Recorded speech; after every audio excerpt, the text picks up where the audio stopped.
Hello, hello, hello. Hello, my dear listeners. Welcome back to another episode of Hearts Unlock. If you're new here, welcome to the family of Hearts Unlocked.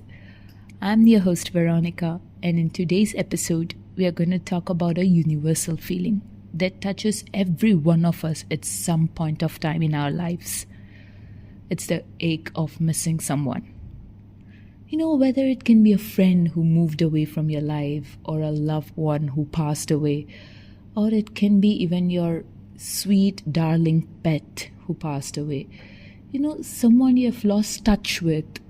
The feeling of missing them, missing that someone can be both beautiful and bittersweet. Trust me. In today's episode, we'll be sharing stories and personal experiences of mine that remind us on how powerful and meaningful these emotions can be. And we can maybe also look into how we can deal with these emotions. And disclaimer, the way I dealt with my emotions, it's not necessarily it's going to work for each and every one of you out here, but I hope it does. Missing someone can take many forms. It's not just about the physical absence of the person. It can be in various ways. To start us off, let's explore some of these aspects. Let us take in terms of a friendship perspective. Okay, when it comes to my real-time example here, my best friend had to move across the country for her entire new life. She got married, she needs to start her master's over there and end up getting a job over there. I personally thought it was end of my era. It's like, oh, I'm done over here. It's more like that void in my heart, as if without her, I'm nothing. I'm just no one. What am I even doing here?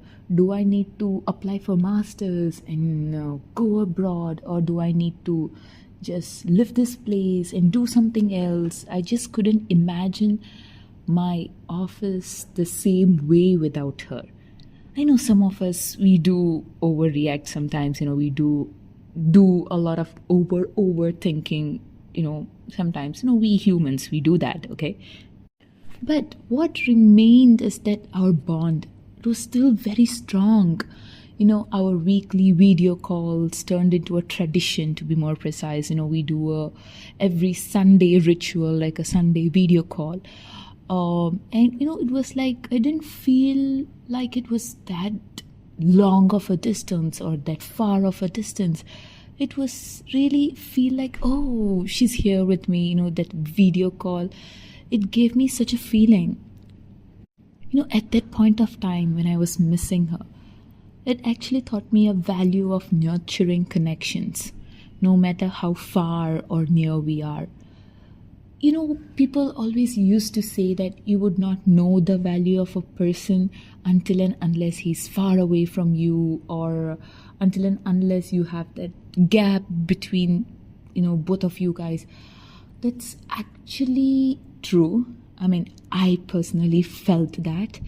When she was with me, just all by my side, 24/7, we are just gossiping, doing our job together, our office work or shopping or everything. I didn't feel that of a void, or I didn't feel that of a absence when she didn't call me once or twice in a day, or maybe we didn't talk to each other for a week or something. She's busy and I'm busy. But when she moved across the country, trust me, that void was irreplaceable.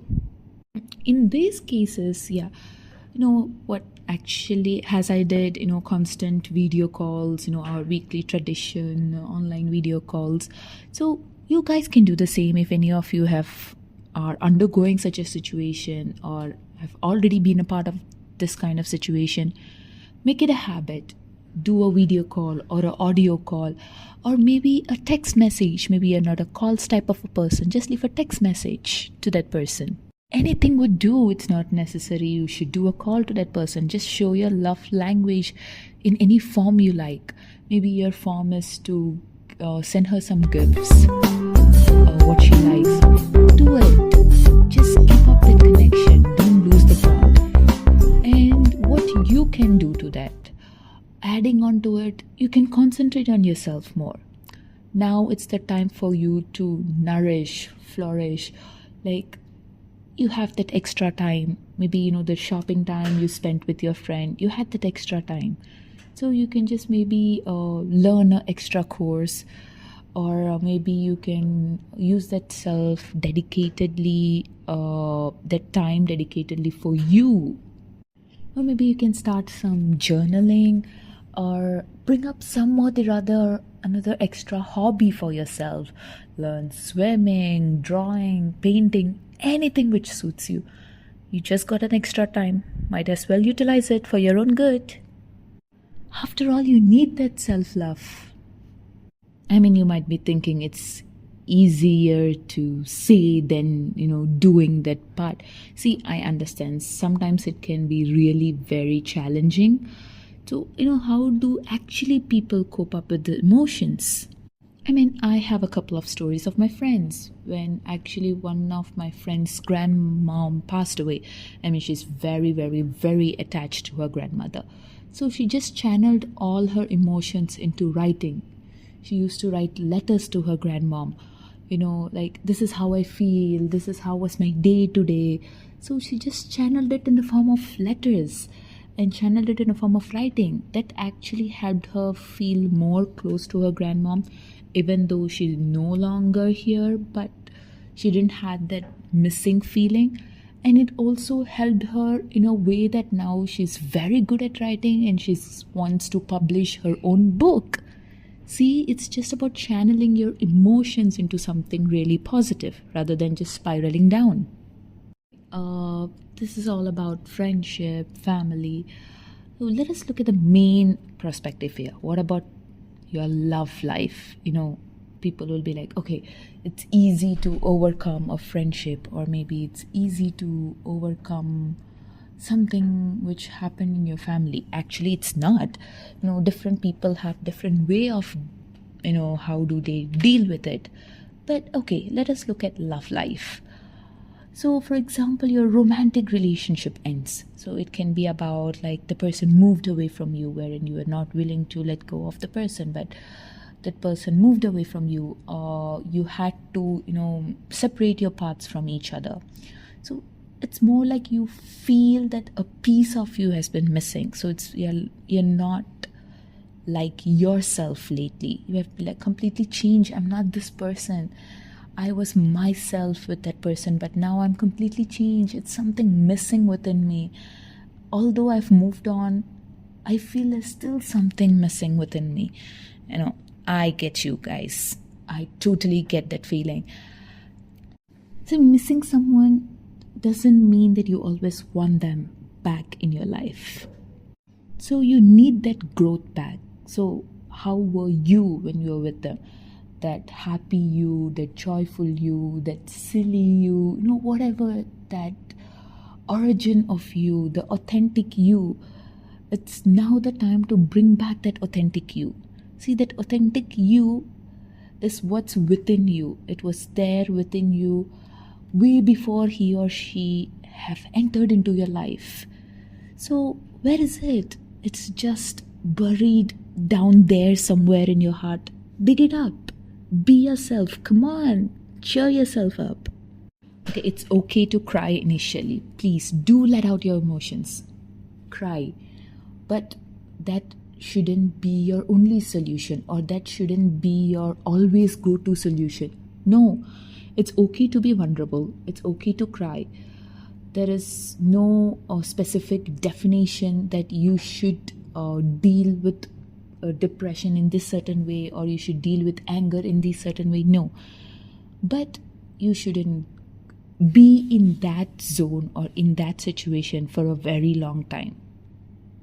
Basically, I guess it's Jay Shetty has said one of these spiraling concepts wherein, okay, you are, for example, depressed and you don't feel like doing anything. Okay, you would not do anything. Okay, then it's going to like spiral down. You're not going to do anything.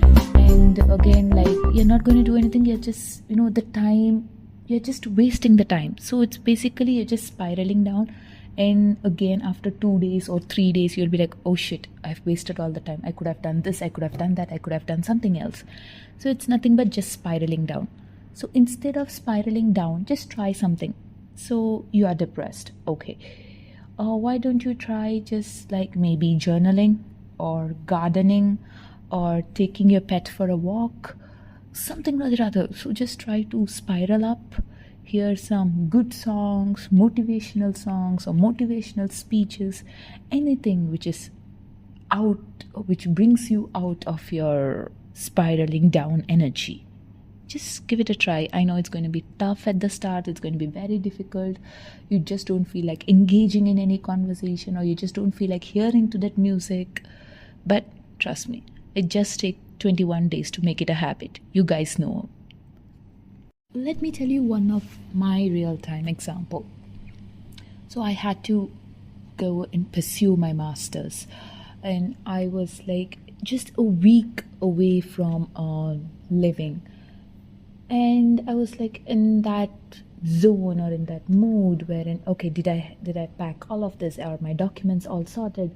So I was in that zone. And during that time, I had a very tragic incident. One of my dearest friend passed away. So it was actually a pure accident. It was due to a snake bite. But it was totally unexpected.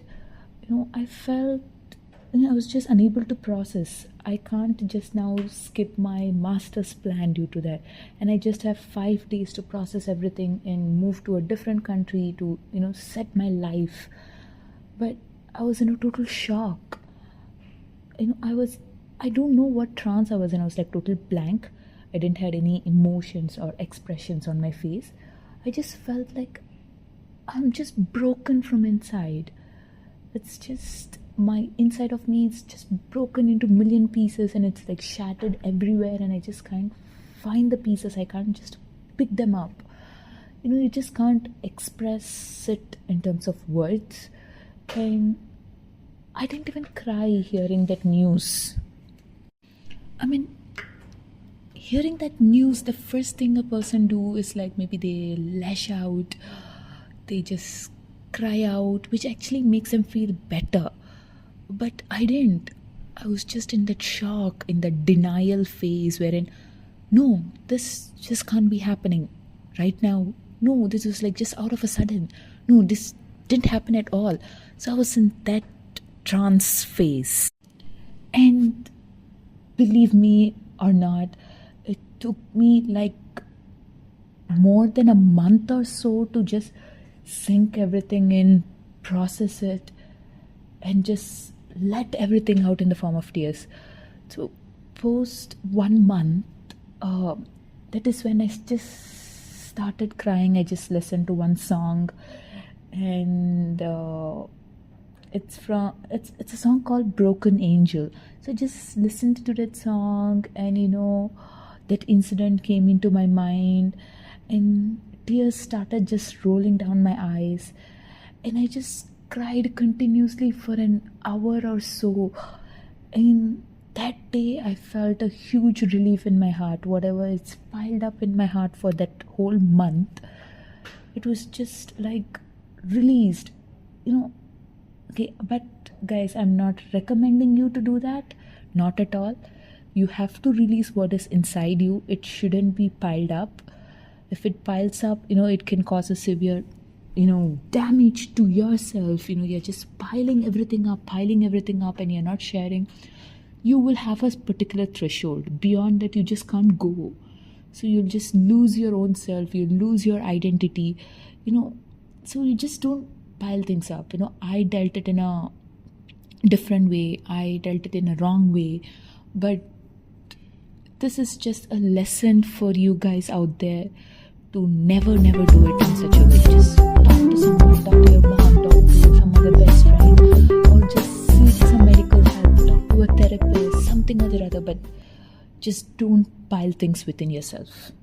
Some of you might have a misconception stating that therapist is just for people who go bonkers or who are mad. No, therapist you just need a therapist for a third, or what do you call it, as third person perspective, who tells you things in a different point of view. You need someone who doesn't judge you, or you need someone who doesn't pick sides. Like, if you have a friend, obviously your friend, he or she might pick your side. Or if it is the other person's friend, like you have a boyfriend issue and it's your boyfriend's friend, so obviously he or she is going to pick their side. So apart from all that, if it's your relatives, they're going to pick your mom's and dad's side. So whatever it might be, so irrespective of picking sides, they will give you a neutral or unbiased answer. Or you have no judgment over there, and whatever you speak is totally confidential. You do not need to worry about things going out, or ending up people knowing whom they shouldn't know, or whatsoever.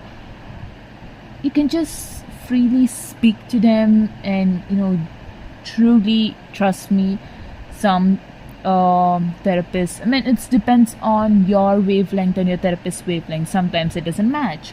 Sometimes whatever the coping mechanism the therapist says might not work for you, but sometimes the coping mechanism another therapist said might work for you. Or sometimes the coping mechanism which the therapist said, and you put in some improvisations of your coping mechanism together, it's going to work wonders, whatever it might be. Just don't think that is going to a therapist means there's something totally wrong with you. No, going to a therapist means you just need someone to talk to. That's it. Okay, too much gyan, too much therapist and mental health, everything today. But the most important thing, guys, your mental health is as important as your physical health. To be more precise, it's more important than your physical health. So take care of yourself, take care of your mental health, take care of people around you. Thank you so much for tuning in today on Hearts Unlocked. And please, the last bit which I forgot to add previously, if you guys need someone to talk to, you can just ping me, DM me anytime, and I would try my level best if it's under my scope. Yes, I will be there to just listen and give a good listening ear. I'm a good listener, by the way. And if it is beyond my scope, I could suggest you to a therapist, or I would suggest you to seek any medical help. Till then, until we meet next time, adios, thank you, bye-bye, good night, signing off, your host, Veronica.